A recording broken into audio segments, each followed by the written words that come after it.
Okay, guys, so been having a little technical difficulty, so just bear with me.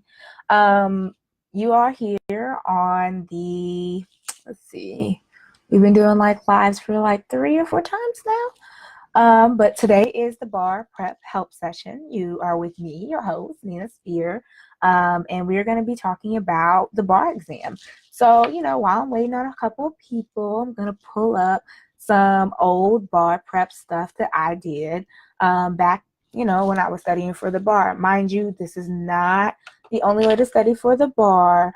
It is one a way that I use to kind of get in or hone material.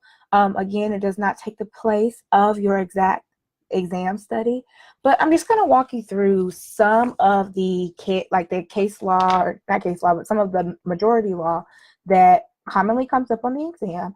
And it might be good for you to refresh yourself and get to a point where you're like, okay, I understand.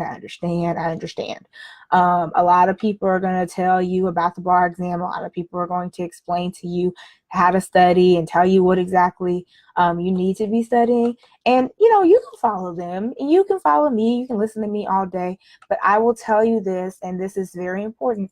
It will not mean anything if you, and I repeat this, if you do not find a way to get this information into your head your own way. So before I get into any of the reading, we are starting with the very first topic, which I love. Agency is my favorite. So we're going to get into agency. So some things that you're going to hear, some buzzwords that you're going to look for in agency are: one, agency. And that usually arises when one person, principal, consents that another person, agent, shall act on his or her behalf and subject to his or her control and or direction. It is a fiduciary relationship. In this area, you're probably going to need to know what an agent is, an agent's scope of employment, termination of the principal-agent relationship, the duties of an agent, a principal, an actual authority, apparent authority, incidental authority, inherent authority, implied authority. Ultra hazardous, inherently dangerous activity also comes under agency, and then respondent superior.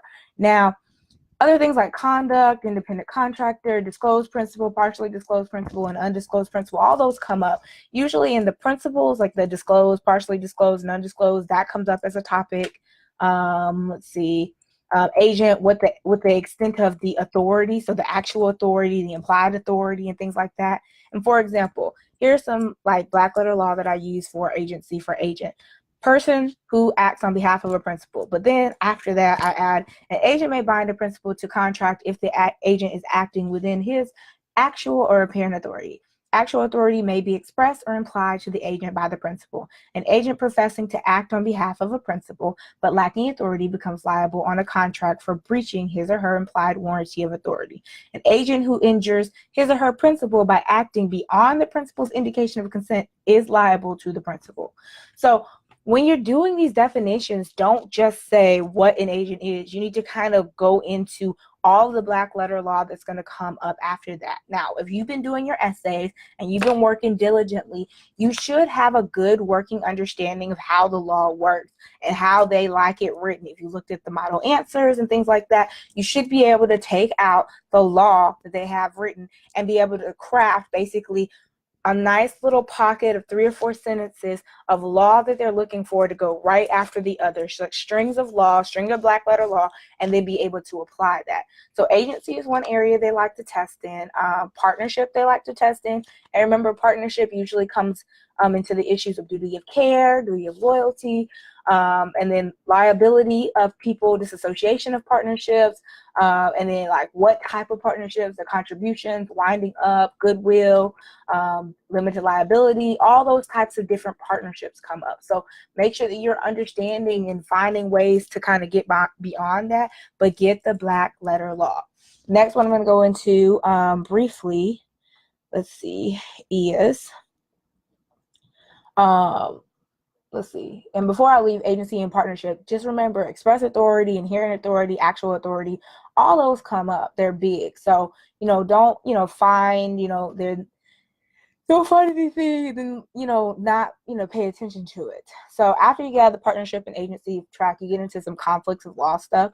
And this typically comes up no matter what. So there's always a conflicts of law type issue that is usually hidden or embedded somewhere in there. So you should know something called the Klaxon Rule, basically the choice of law approach prevailing in the state in which it sits, and that's usually what you apply to, I think, the property spaces. So just keep in mind the Klaxon Rule comes up, the Erie Rule, which is about diversity cases, but you have to apply the substantive law of the state in which it is sitting. So whatever place in which the issue is sitting.